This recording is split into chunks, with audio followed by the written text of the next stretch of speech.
20 old games that humiliate today's AAA releases. Splinter Cell Chaos Theory, 2005. Imagine you're not just playing a video game, but you're stepping into the shoes of a real, top-secret agent. You're Sam Fisher, and you're not just some action hero, you're a master of stealth, a ghost in the shadows. Your missions? They're not just about shooting bad guys. They're about gathering crucial information, disabling dangerous devices, and completing objectives without anyone even knowing you were there. Not just running and gunning, this game makes you think. You've got to use every tool at your disposal. You're using shadows like a cloak, sticking to the darkness, and moving silently to avoid detection. You're listening to the environment, hearing the footsteps of guards, and using that information to plan your next move. It's like being a ninja, but with high-tech gadgets and a mission that could change the world. The level design is brilliant. Each mission is like a puzzle, with multiple ways to reach your objective. You can sneak through vents, climb pipes, and use gadgets to distract or disable enemies. You're constantly thinking, planning, and adapting to the situation. It's like playing a game of chess, but every move has to be made in real time, and one wrong step can blow your cover. The story is more than just a backdrop, it's a gripping thriller. You're not just going through the motions, you're invested in the characters and the plot. You're uncovering conspiracies, dealing with double agents, and making tough choices that have real consequences. Even though it came out a while back, Splinter Cell Chaos Theory still feels fresh and exciting. The graphics, while dated, still create a believable and immersive world. The gameplay is timeless, focusing on smart, strategic gameplay rather than flashy visuals. It's a testament to the game's design that it still holds up against modern stealth games. It's like finding a classic book that's still relevant and engaging even after all these years. It's a masterclass in stealth gameplay, and it's a game that every fan of the genre should experience.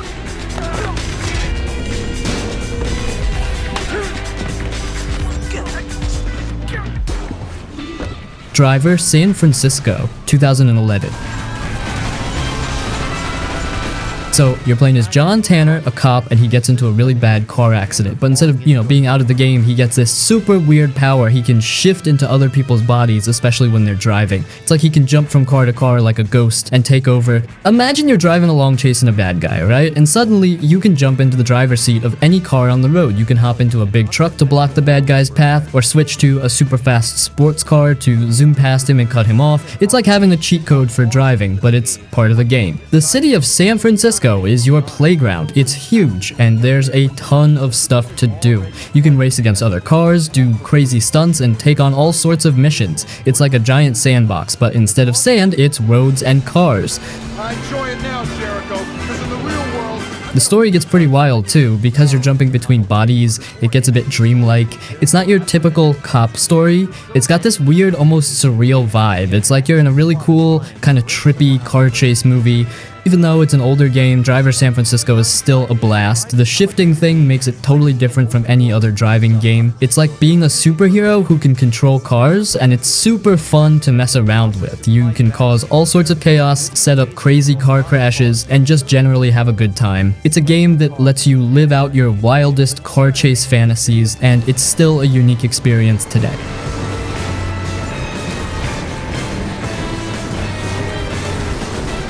Vanquish, 2010.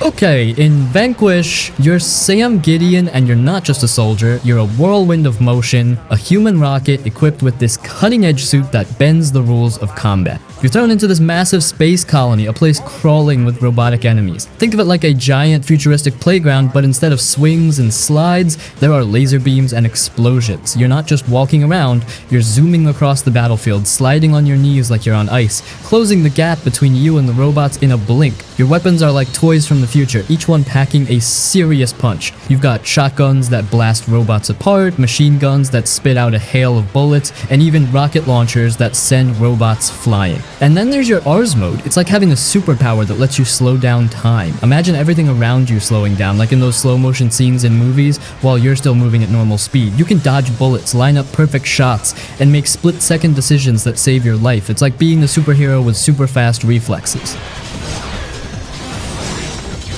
This game is all about non-stop action. There's never a dull moment. You're constantly moving, shooting, dodging, and doing crazy stunts. It's like being on a roller coaster that never stops, but you're in control of the speed and the direction. You're flipping through the air, sliding under lasers, and kicking robots in the face. It's a wild ride from start to finish. Even though it came out a while ago, Vanquish still looks amazing and plays super smoothly. It's like watching a really cool anime, but you get to control the action. The graphics are sharp, the explosions are huge, and the robots are really detailed. It's a feast for the eyes.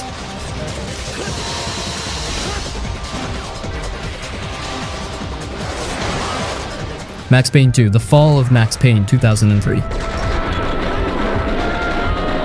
You're in a city where the sun never seems to shine, it's always night, and rain is constantly falling. You're Max Payne, a guy who's seen a lot of rough stuff, and you're trying to untangle a really complicated mystery.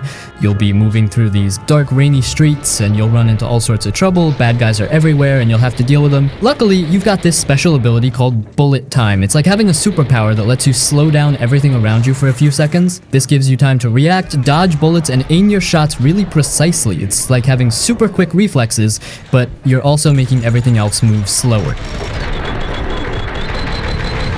The story is like a big puzzle that you're trying to piece together. You'll meet different people, some friendly, some not so much, and you'll have to figure out who to trust. There are a lot of surprises and twists along the way, and you'll be constantly trying to figure out what's really going on. It's like reading a mystery novel, but you're the one making the choices and solving the clues. Even though it's an older game, it still has a very cool, dark style. It's got a gritty, realistic feel, like you're walking through a real city at night.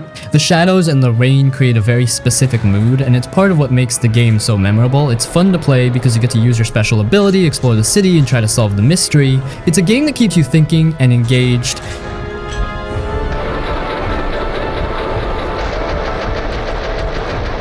Metal Gear Solid 3 Snake Eater, 2004. Imagine you're a special agent, dropped deep into a dense, sprawling jungle. This isn't just a level, it's a living, breathing environment where you have to rely on your wits and skills to survive. You're not just fighting soldiers, you're also battling the jungle itself. You'll need to hunt for food, learning to identify edible plants and animals to keep your energy up. You'll have to treat your own injuries, from minor cuts to more serious wounds, using field medicine. Think of it like a survival simulation where you have to manage your resources and stay healthy. Stealth is your primary tool. You'll use camouflage to blend in with your surroundings, changing your outfit to match the terrain. You'll crawl through dense foliage, use shadows to your advantage, and listen carefully for enemy patrols. You'll even need to consider the sounds you make, as enemies can hear you if you're not careful. It's like a constant game of cat and mouse, where you have to be patient and observant. The story is a complex spy thriller with lots of twists and turns. You'll meet a diverse cast of characters, each with their own motivations and secrets. You'll have to make difficult choices that will impact the outcome of the mission, and you'll uncover a conspiracy that reaches the highest levels of power. It's like being in a spy movie, but you're making the decisions and shaping the story. The jungle itself is a character in the game. It's a vast, dynamic environment that changes with the weather and time of day. You'll have to adapt to these changes, using your knowledge of the jungle to your advantage. It's a game that challenges you to think strategically and use your skills to survive. You're not just playing a game, you're experiencing a thrilling adventure in a wild, untamed environment. By your own hand. The Darkness, 2007. You're Jackie Estacado, and on your 21st birthday, things get complicated. You inherit this ancient, powerful force called the Darkness. It's not just a little power-up, it's a living, breathing entity that gives you these incredible but also terrifying abilities. Imagine being able to summon these dark, writhing tentacles out of thin air. You can use them to grab enemies, throw them around, or even impale them on sharp objects. It's pretty intense. You can also summon these little creatures called Darklings. They're like your own personal army of mischievous, shadowy gremlins. They'll swarm your enemies, bite them, and cause all sorts of chaos. But it's not all fun and games. The Darkness has a mind of its own, and it's constantly whispering in your ear, trying to influence your actions. It's like having a devil on your shoulder, constantly tempting you to do bad things. The story is really dark and gritty. It's about Jackie's struggle to control the darkness and deal with the consequences of his actions. He's caught in a war between his family and a rival crime boss, and the darkness only makes things more complicated. You'll be making tough choices and you'll have to live with the consequences. There's also this cool element of exploring New York City. You can walk around, talk to people, and even watch TV. It's like a little slice of life in the middle of all the chaos. It makes the world feel more real and lived in. The Darkness is a really unique game because it blends intense action with a dark, emotional story. It's not just about shooting bad guys, it's about dealing with the consequences of power and the struggle between good and evil. It's a game that will stick with you long after you've finished playing.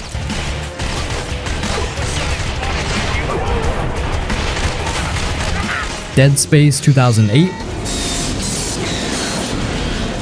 You're Isaac, a guy who fixes spaceships, and you get a call to go check out this huge ship, the Ishimura.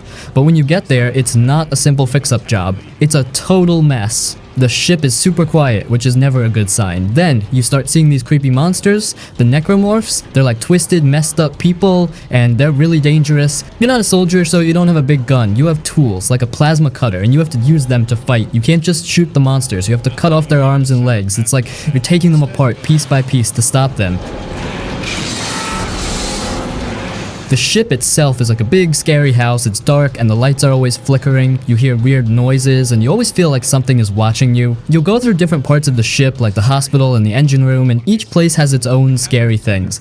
You find messages and videos from the people who are on the ship and they tell you what happened. It's like you're solving a mystery, but it's a really scary mystery. You find out that something really bad happened and it's what turned everyone into monsters. Dead Space is a really scary game. It's not just about monsters jumping out at you, it's about the feeling that something bad is going to happen. It's like being in a haunted house in space and you have to figure out how to survive. It's a game that will make you jump, and it's a lot of fun if you like being scared.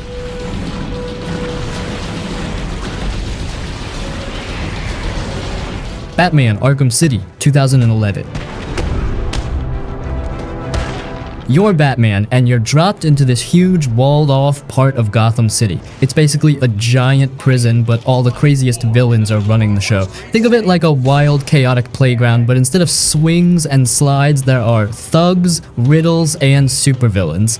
You're not just walking around, you're gliding from rooftop to rooftop, swinging with your grappling hook and using your cape to swoop down on enemies. It's like you're a ninja, but with a bat suit. You'll be fighting groups of bad guys, and you've got all sorts of cool moves and gadgets to help you out. You'll run into all the famous bad guys from the Batman comics. The Joker, Harley Quinn, Two-Face, the Riddler, they're all there, and they're all causing trouble. Each one has their own crazy plan, and you have to stop them before they make things even worse. It's like dealing with a bunch of super-powered troublemakers, and you're the only one who can stop them. Never heard of it. You've also got all sorts of cool gadgets to play with. You can throw batarangs, use your detective vision to find clues, and even hack into computers. It's like you're a super smart detective with a bunch of high-tech toys. You'll be solving puzzles, finding hidden secrets, and using your gadgets to get past obstacles. The city itself is like a big puzzle. There are hidden areas, secret passages, and tons of things to discover. You can explore every corner of the city, and you'll always find something new. It's like a giant sandbox, but you're Batman, and you're saving the day. Batman Arkham City is a really fun game because it makes you feel like you're actually Batman. You get to use all his cool gadgets, fight his famous villains, and explore a huge city. It's like living out your own Batman adventure, and it's a blast.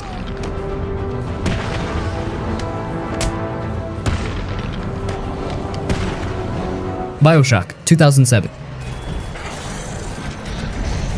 Let's dive deeper into BioShock. Imagine you're suddenly in an underwater city called Rapture. It's not just any city, it's a place that was supposed to be a paradise, built by a guy who wanted to create a perfect world, but things didn't go as planned. Rapture is like a big, beautiful, but also broken playground. The buildings are grand and impressive, but they're also falling apart, and the city is filled with people who have gone a little nuts. They've discovered these special powers called plasmids, which let them do all sorts of amazing things, like control fire and electricity.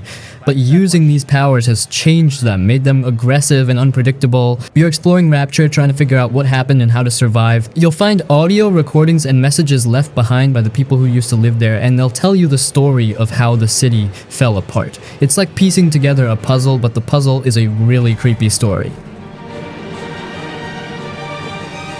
You'll also find plasmids that you can use, and you'll have to decide how to use them. Do you use them for good, or do you use them to become more powerful? It's like having to make tough choices in a really strange world. The city itself is like a character in the game. It's dark, mysterious, and full of secrets. You'll explore different areas like the medical pavilion and the amusement park, and each place has its own unique atmosphere and challenges. BioShock is a game that makes you think. It's not just about shooting bad guys, it's about exploring a fascinating world and making choices that have consequences. It's like going on a really interesting adventure, but it's also a bit scary and thought-provoking.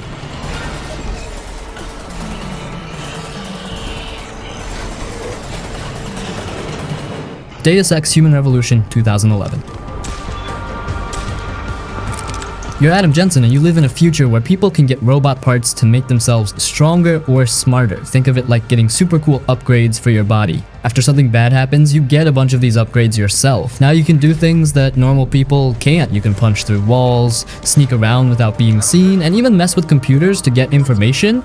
It's like having a bunch of awesome superpowers. You'll be going to different cities, talking to people, and trying to figure out what's going on. It's like solving a big puzzle. There's a mystery, and you get to decide how you want to solve it. You can sneak past guards, fight them head on, or even try to talk your way out of trouble. It's your choice. Death in Texas. Confucius. What? The game gives you a lot of options. You can be a sneaky spy, a tough fighter, or a smooth talker. It's like playing a game where you get to decide how you want to play. You can explore different places, find hidden secrets, and learn more about the world around you. The story is interesting too. It's about how these robot upgrades are changing the world, and there are different groups of people who have different opinions about them. You'll have to decide who you agree with and what you think is right. Deus Ex Human Revolution is a really fun game because it lets you play how you want. You get to use cool powers, explore interesting places, and make choices that affect the story. It's like being a super-powered detective in a high-tech world, and you get to decide how to solve the case.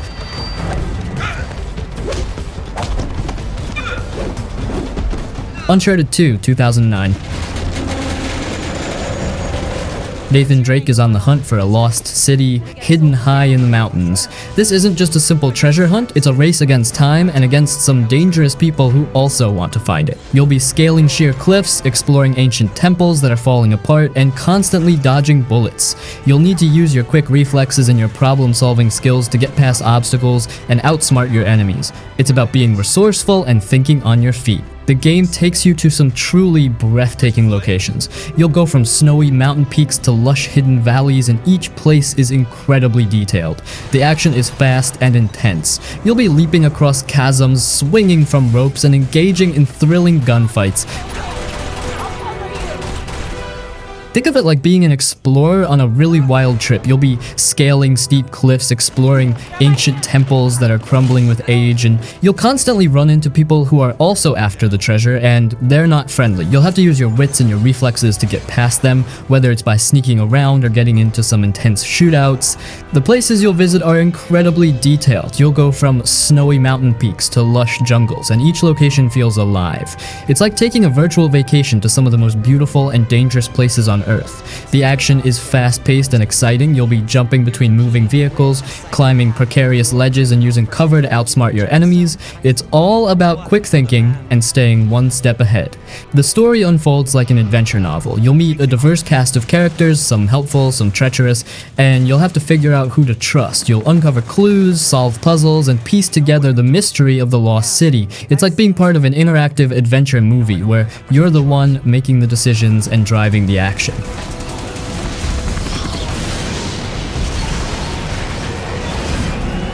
The Elder Scrolls IV Oblivion, 2006. You're dropped into a vast magical land called Cyrodiil. It's not just a map, it's a living, breathing world with dense forests, towering mountains, and bustling cities. You get to create your own character so you can be anyone you want, a noble warrior, a cunning rogue, or a powerful mage. You're not just playing a character, you're creating your own story. This world is huge, and there's so much to do. You can explore ancient ruins filled with traps and treasures, visit lively towns with shops and taverns, and even venture into these dangerous realms called Oblivion, where demons and monsters roam. You can wander off the main quest and find hidden caves, forgotten dungeons, and secret quests. It's like having a giant playground to explore. The magic system is really cool. You can learn all sorts of spells, from casting fireballs and lightning bolts to healing yourself and turning invisible. You can even create your own custom spells, combining different effects to create unique abilities. The story is epic and engaging. You'll be caught in a conflict between the forces of good and evil, and your choices will shape the fate of the world. You'll meet a diverse cast of characters, some friendly, some hostile, and you'll have to decide who to trust. You'll join guilds, complete quests, and uncover secrets that will change the course of history. Oblivion is a game that gives you a lot of freedom. You can choose your own path, explore a vast, magical world, and create your own legend. It's like stepping into a fantasy novel and getting to live the adventure. Soldiers of Citadel. The Witcher 2: Assassins of Kings, 2011. So, you're Geralt, right? A Witcher. Think of him like a monster hunting badass, not just some dude with a sword, but a guy with skills, magic, and a whole lot of experience. This game throws you into a world that's seriously messed up. Kings are dropping like flies, and nobody knows who's pulling the strings. You're trying to figure it all out, and trust me, it's not easy. You'll be wandering through towns that feel real, forests that are dark and creepy, and meeting all sorts of folks. Some you'll like, some you won't. Now fighting monsters, that's where things get interesting. You're not just button mashing, you've got swords, sure, but you also have magical signs and potions to give you an edge. It's like you're a monster fighting chemist, mixing up brews to make yourself stronger or faster. And get this, your choices matter, like really matter. You'll be making tough calls, and those calls change the whole story. It's not just press X to win. You're shaping the world around you, and there are different ways the game can end. It's like you're writing your own adventure as you go. You won't just be talking to people though, you'll also be fighting monsters. These aren't just your average monsters, they're creatures with special abilities, and you'll need to use your Witcher skills to defeat them. You'll use your swords, your magic, and even potions and traps to help you out. It's like being a monster hunting detective. The Witcher 2 is a game that really draws you in with its story and its characters. You'll feel like you're part of a big adventure, and you'll have to use your wits and your skills to survive. It's a game where your choices have real consequences, and it's a lot of fun to play. Honestly, Witcher 2, it's a game that sucks you in. You'll get lost in the story, the characters, and the world, and when you make a big decision, you'll feel it. It's a wild ride, and you're the one holding the reins.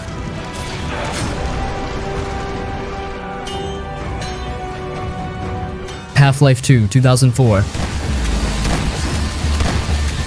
So, picture this. You're Gordon Freeman, a scientist who suddenly wakes up in a world that's totally changed. Aliens called the Combine have taken over, and things are pretty messed up. You find yourself in City 17, which is basically a giant controlled zone, and it's your job to figure out what's going on and how to fix it. This game isn't just about running around shooting things. You'll be exploring a city that feels real, even though it's under alien control. You'll meet all sorts of people, some friendly, some not so much, and you'll have to work with them to survive. You'll solve puzzles, sneak around, and yeah, you'll definitely be fighting some weird alien creatures. One of the coolest things about Half-Life 2 is the gravity gun. It lets you pick up and throw almost anything, which is super fun. You can use it to solve puzzles, defend yourself, or just mess around. It's like having a superpower that lets you control the world around you. The story is really well done. It's not just a simple aliens are bad plot. There are layers to it, and you'll learn more about the Combine and their plans as you go. You'll also learn about the Resistance, the people fighting back against the aliens, and you'll become a part of their struggle.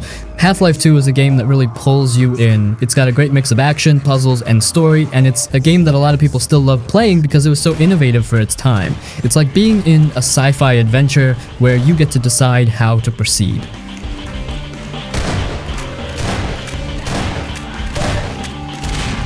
Prince of Persia: The Sands of Time, 2003.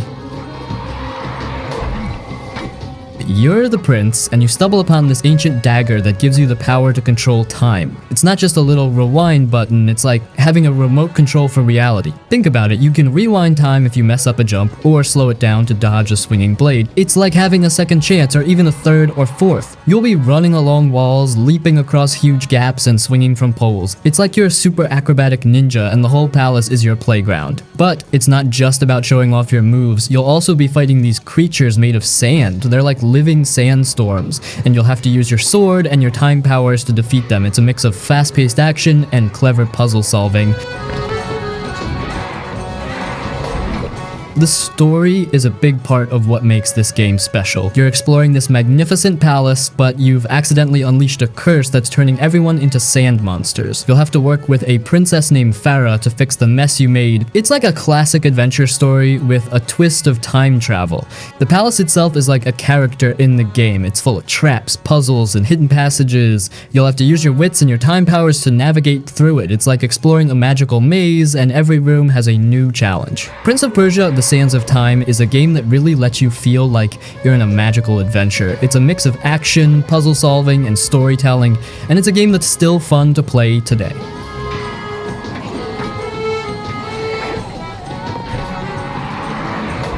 Crysis, 2007.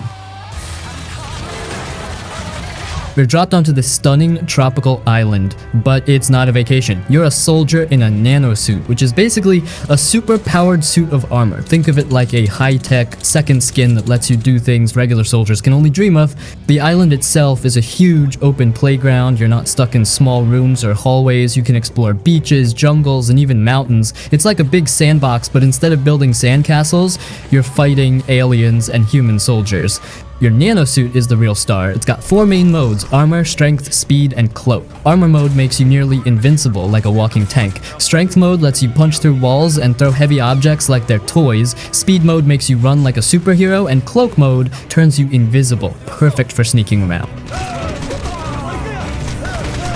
You'll be facing a mix of enemies. There are human soldiers who are trying to stop you, and then there are the Thief, the alien invaders. They're tough and they have their own advanced technology. You'll need to use all your nanosuit abilities and weapons to survive. The game isn't just about shooting. You can choose how you want to approach each situation. Want to sneak past everyone and complete your mission without being seen? Use cloak mode. Want to go in guns blazing and destroy everything in your path? Use strength and armor modes. It's all up to you. The graphics are amazing even now, the island looks beautiful, and the explosions and effects are really impressive, but I mean, of course it is. It's can you run Crysis after all.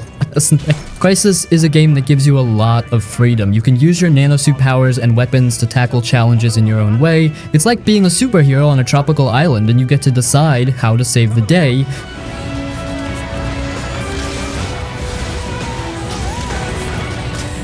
F.E.A.R. 2005. You're part of a special forces team sent into a city building where something's gone seriously wrong. It's not just a regular mission, it's like walking into a nightmare. From the start, you get this weird feeling the place is off, with strange noises and shadows moving in ways they shouldn't. And then, you start seeing her, Alma, a little girl but not a normal one. She appears and disappears, and she's definitely not a friendly face. It's like a ghost story mixed with a military operation. You'll be fighting your way through the building, but it's not just about shooting bad guys. You're also dealing with these unsettling, creepy moments. It's like your mind is playing tricks on you and you're never quite sure what's real. One of the coolest things about F.E.A.R. is the slow motion action. You can hit a button and time slows down, giving you a chance to dodge bullets and line up your shots. It's like you're in a super cool action sequence and you're the one controlling it. The game isn't just about jump scares. It builds a sense of dread and unease that sticks with you. It's like a psychological thriller where the enemy isn't just the soldiers you're fighting, but also the unsettling feeling that something's watching you. It's a mix of intense action and spooky moments, and it keeps you on the edge of your seat.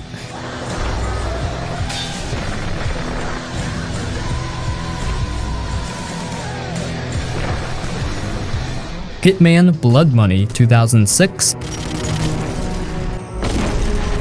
So, you're Agent 47, right? Think of him like a super professional who's really good at his job. He's not just some musclehead. He's smart, he's patient, and he knows how to blend in. This game isn't about rushing in and causing chaos, though you can do that. It's about being clever. Here's the thing that makes it awesome, even compared to newer games. It's all about freedom. They give you a target, and then they're like, alright, figure it out. You can sneak around, put on a disguise, maybe even make it look like an accident, or if you're feeling wild, you can go in guns blazing. It's like a big puzzle, and you get to decide how to solve it. Think about it, nowadays a lot of games tell you exactly what to do. Go here, shoot this, do that. But Blood Money, it trusts you to be smart. You're not just following instructions, you're making your own plans, and when you pull off a perfect hit, it feels so satisfying.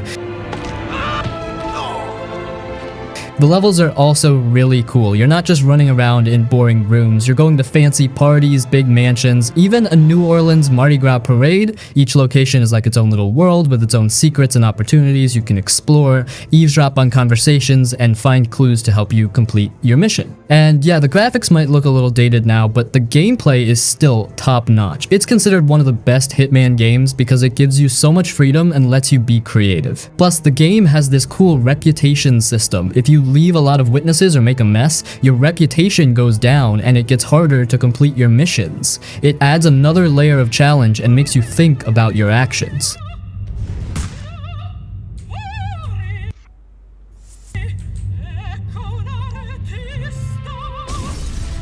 S.T.A.L.K.E.R. Shadow of Chernobyl, 2007. You're dropped into the zone, which is like a messed up version of the area around Chernobyl. It's a place where things have gone seriously wrong, but also a place that's strangely fascinating. You're a stalker, basically someone who goes into the zone looking for valuable stuff. It's dangerous work, like being a treasure hunter in a really scary place. You'll be exploring abandoned buildings, creepy forests, and even underground labs. It's like walking through a ghost town, but with monsters and radiation. Speaking of monsters, the zone is full of them. Mutated dogs, giant pigs, and even invisible creatures. It's like a weird, messed up zoo. But it's not just about fighting monsters, you'll also encounter these strange anomalies, like pockets of energy that can hurt you or give you special abilities. It's like the laws of physics are broken and you have to figure out how to survive.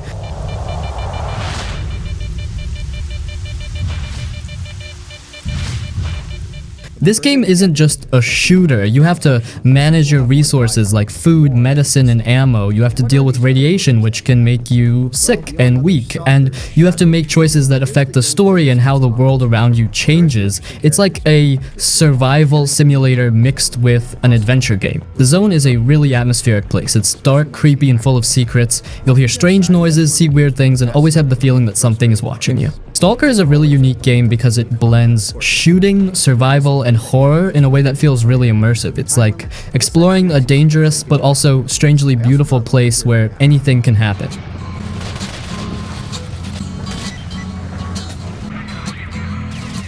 The Resistance 3, 2011.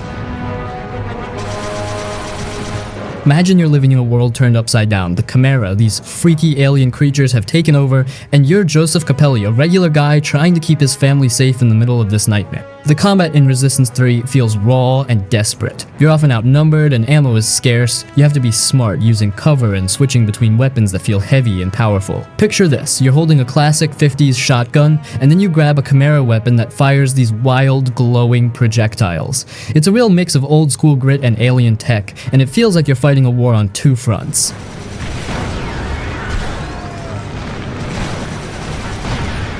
The atmosphere is heavy and oppressive. You're traveling across a ruined America, and every place you go feels like it's been through hell. You'll see bombed out cities where buildings are just skeletons, and then you'll enter these overgrown forests where the Chimera have made their nests. It's dark, it's creepy, and you're always on edge. It's like you're walking through a bad dream and you never know what's around the next corner. Playing Resistance 3, you feel a mix of fear and determination. You're scared for your family, but you're also driven to fight back.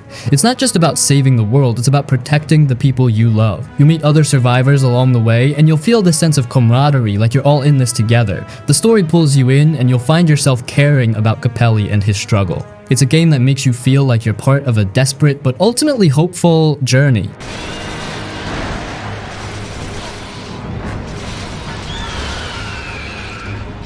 Brothers in Arms, Hell's Highway, 2008.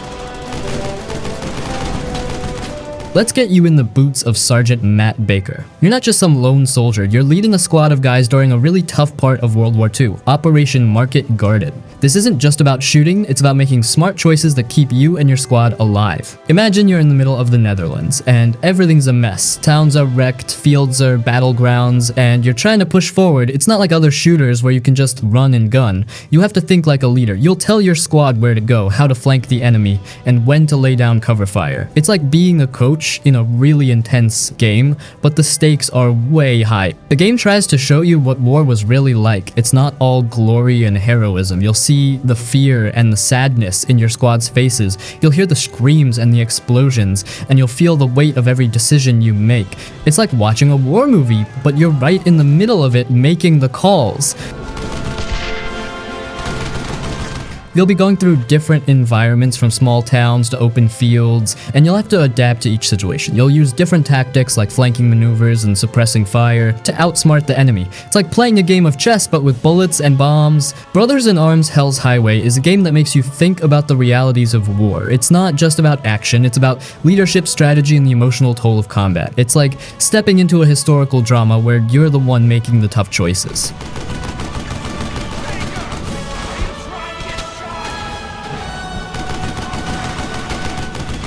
Devil May Cry 3, 2005. You're Dante, and he's not your average dude. He's got demon blood, which means he's super strong and super cool. This game is all about doing awesome stuff and looking good while doing it. You're not just hitting buttons, you're making Dante do these crazy moves. He's got swords, guns, and even demon powers. You can make him swing his sword around like a whirlwind, shoot his guns like he's in a western, and use his demon powers to do even wilder stuff. It's like a dance, but instead of music, it's the sound of swords clashing and bullets flying. The story is kind of like a family drama, but with demons. Dante's got a twin brother, Virgil, and they don't get along. Virgil wants to get his hands on some serious power, and Dante's gotta stop him. You'll be climbing this giant tower, fighting all sorts of monsters and bosses. Each boss fight is like its own little action scene, with lots of cool cutscenes and intense battles. The game lets you play how you want. You can pick different fighting styles, like being a fast-moving sword fighter or a long-range gun user. You can also mix and match different weapons and abilities to make your own cool combos. It's like having a bunch of toys, and you get to decide how to play with them. Devil May Cry 3 is a game that makes you feel like a total hero. It's got fast action, cool moves, and a fun story. It's like being in a really awesome action flick, and you're the one in charge.